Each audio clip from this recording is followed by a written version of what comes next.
آج 9 سپٹمبر ہے۔ یا اللہ تیرا شکر کہ تو نے آج کا دن دکھایا۔ مولا کریم ہمیں آج سارا دن چھوٹے بڑے گناہوں سے محفوظ فرمانا۔ آج احمد شاہ مسعود کی شہادت کا دن ہے۔ احمد شاہ مسعود 2 سپٹمبر 1953 کو پیدا ہوئے اور 9 سپٹمبر 2001 کو وفات پائی۔ افغانستان کے ایک سیاسی اور عسکری رہنما تھے جو 1979 سے 1989 تک کا جو درمیانی عرصہ ہے یہ افغانستان میں اگریشن اس کے خلاف جو ہے مزاحمت کرتے رہے۔ اس وقت جو یہ لوگ تھے جن کو طالبان بھی آپ کہہ سکتے ہیں، ان کو پاکستان، امریکہ، اسرائیل اور دیگر کم سے کم 20 سے 25 ممالک کی حمایت حاصل تھی اور یہ روس کے خلاف جہاد کر رہے تھے۔ جب روس کو شکست ہوئی تو خود ان کی اپنی سلطنت کے ٹکڑے ہو گئے تو افغانستان میں ایک سے زائد لیڈر سامنے آ چکے تھے۔ القاعدہ گروپ موجود تھا، طالبان موجود تھے اور طالبان میں احمد شاہ مسعود، گلب الدین حکمت یار اور دیگر گروپ موجود تھے۔ یہ سب کے سب آپس میں لڑنے لگے کہ اب افغانستان پر ان کا حق ہے۔ اس طرح خانہ جنگی میں احمد شاہ مسعود جو تھے وہ گلب الدین حکمت یار کے مخالفین میں سے تھے۔ احمد شاہ مسعود نسلاً تاجک تھے اور مسلکاً سنی تھے۔ آپ کا تعلق شمالی افغانستان کی وادی پنج شیر سے تھا۔ 1970 کی دہائی میں کابل یونیورسٹی سے انجینئرنگ کی تعلیم حاصل کی، جہاں وہ دوران تعلیم کمیونسٹ مخالف تحریک کا حصہ بنے۔ 1979 میں سوویت اتحاد کے قبضے کے بعد مزاحمتی رہنما کا کردار ادا کرتے رہے۔ آپ کو شیر پنج شیر کا خطاب بھی دیا گیا۔ 1992 میں معاہدہ پشاور کے تحت آپ کو افغانستان کا وزیر دفاع مقرر کیا گیا تھا۔ 1996 میں طالبان کے دارالحکومت پر قبضے کے دوران آپ ان کے جو نظریہ اسلام تھا طالبان کا، ان کی مخالفت کرتے ہوئے نظر آتے ہیں اور ایک مرتبہ پھر ہتھیار اٹھا لی۔ آپ نے شمالی اتحاد کے رہنما کے طور پر خدمات سر انجام دیں اور آپ کا انتقال جو ہے وہ بھی انتہائی ڈرامائی انداز میں ہوا۔ 2 صحافیوں نے آپ سے رابطہ کیا کہ آپ کا انٹرویو کرنا ہے۔ وہ کیمروں کے ساتھ آپ کے پاس آئے، ان کے کیمروں میں بم نصب تھے اور انہوں نے اس کو خود کش حملے کے طور پر ان بموں کو اڑا دیا، اور کہا یہ جاتا ہے کہ ان صحافیوں کا تعلق جو ہے وہ القاعدہ سے تھا۔ وفات کے وقت آپ کی عمر جو تھی وہ 48 سال تھی۔ ایک اہم بات جو سامنے آتی ہے کہ احمد شاہ مسعود کو امریکہ میں ہونے والی دہشت گردی جو کہ 9/11 کا واقعہ کہلاتا ہے اس سے صرف 2 دن پہلے شہید کر دیا گیا۔ افغانستان کے صدر حامد کرزئی نے آپ کو قومی ہیرو کا خطاب دیا۔ ان کی برسی کے دن یعنی 9 سپٹمبر افغانستان میں یوم مسعود کی حیثیت سے منایا جاتا ہے۔ آج ہے 9 سپٹمبر احمد شاہ مسعود کے وفات کا دن۔ ایک اور اہم یوم پیدائش ہے آج، اور وہ ہے یوسف عبداللہ ارکرداوی۔ یوسف عبداللہ ارکرداوی جو ہیں وہ عالم اسلام کے ممتاز عالم دین، اخوانی فکر کے حامل، عالمی اتحاد برائے مسلم جو ہیں وہ شیخ یوسف قرداوی جو ہیں وہ 9 سپٹمبر 1926 کو مصر میں پیدا ہوئے۔ 2 برس کے تھے کہ ان کے والد کا انتقال ہو گیا۔ اس کے بعد انہوں نے اپنے چچا کے ہاں پرورش پائی۔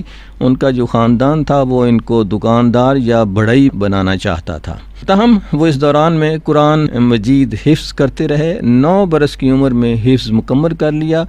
یوسف القرداوی اخوان المسلمون کے بانی امام حسن البنا کے عقیدت مندوں میں سے تھے۔ ان کا یہ تعلق جوانی میں بھی برقرار رہا۔ اخوان المسلمون کے ساتھ تعلق کی بنیاد پر انہیں پہلی بار 1949 میں جیل بھی جانا پڑا۔ ان کی بعض تصانیف نے مصری حکومت کو مشتعل کر دیا، چنانچہ قید و بند کا سلسلہ جاری رہا۔ وہ جامعۃ الازہر میں بھی زیر تعلیم رہے۔ بعد ازاں وہ مصری وزارت مذہبی امور میں کام کرتے رہے۔ پھر وہ قطر چلے گئے جہاں مختلف یونیورسٹیوں میں تدریسی خدمات سر انجام دیتے رہے۔ اس طرح وہ الجزائر کی یونیورسٹیوں میں بھی مختلف ذمہ داریوں پر کام کرتے رہے۔ ایک طویل عرصہ تک وہ اخوان المسلمون میں سرگرم رہے۔ اس دوران میں انہیں اخوانی قیادت نے مختلف منصب کی پیشکش بھی کی، لیکن انہوں نے اسے قبول نہیں کیا۔ یوسف القرداوی یورپین کونسل کے فتاوی اینڈ ریسرچ کے سربراہ ہیں۔ انہیں عرب دنیا میں غیر معمولی مقبولیت حاصل ہے۔ وہ اسلام آن لائن .net پر بھی لوگوں کے سوالات کے جوابات دیتے ہیں اور فتوے جاری کرتے ہیں۔ مسلمانوں کی اکثریت انہیں معتدل قدامت پسند قرار دیتی ہے اور ان کے خیال میں یوسف القرضاوی عصر حاضر کے تقاضوں کو سامنے رکھتے ہوئے لوگوں کی رہنمائی کرتے ہیں۔ یوسف القرضاوی جو ہیں وہ خود کش حملوں کے مخالف بھی ہیں اور حق میں بھی ہیں۔ ان کا فتویٰ ہے کہ خود کش حملے صرف اسرائیل کے اہداف کے خلاف جو ہیں وہ جائز ہیں، اس کے علاوہ کہیں بھی ان کی اجازت نہیں۔ یہی وجہ ہے کہ 20 مارچ 2005 کو دوحہ قطر میں جب کار بم دھماکہ ہوا تو انہوں نے اس کی شدید مذمت کی اور اس واقعے میں ایک برطانوی شہری جان ایڈمز مارا گیا تھا۔ شیخ کا کہنا تھا کہ اس قسم کے واقعات ایسے لوگ کرتے ہیں جو اسلامی تعلیمات سے ناواقف ہیں، ان کا اسلام سے کوئی تعلق نہیں، وہ دشمنوں کے ہاتھوں میں کھیل رہے ہیں۔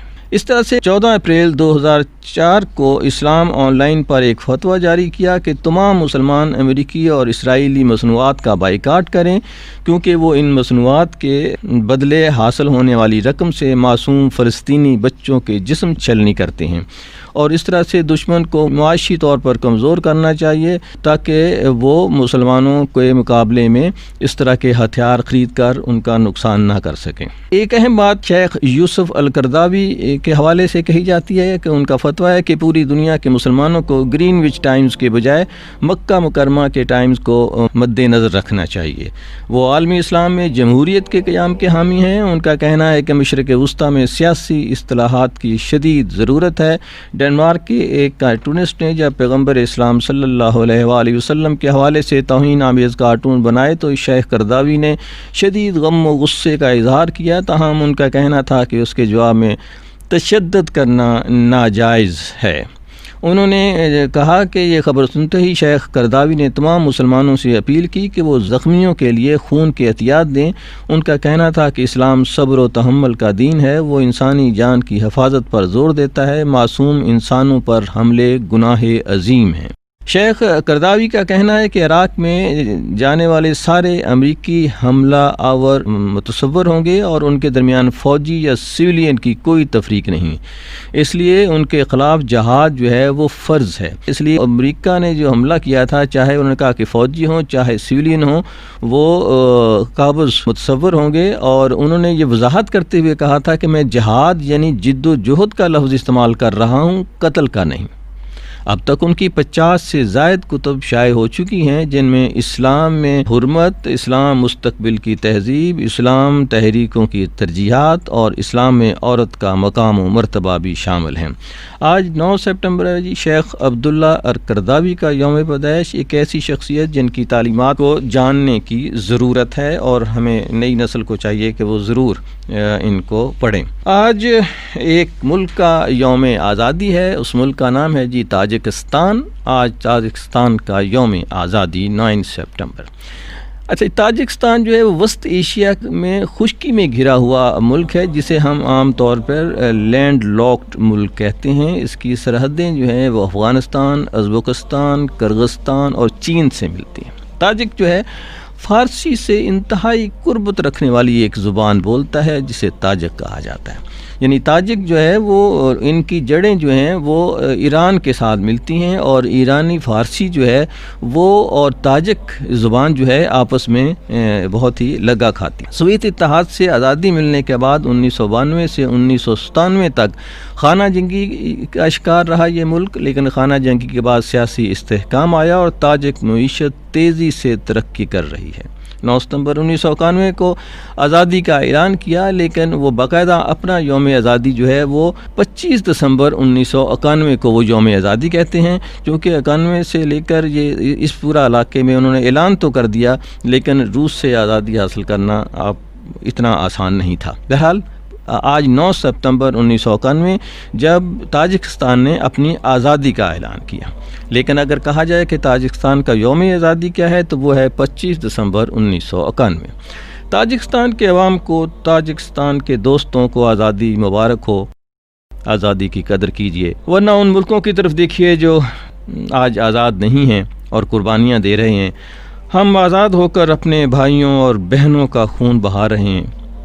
اگر میں آج کے پاکستان کی طرف دیکھتا ہوں تو سوچتا ہوں کیا یہ وہ پاکستان ہے جس کے لیے ہم نے اتنا خون بہایا جس کے لیے ہمارے بڑوں نے قربانیاں دیں.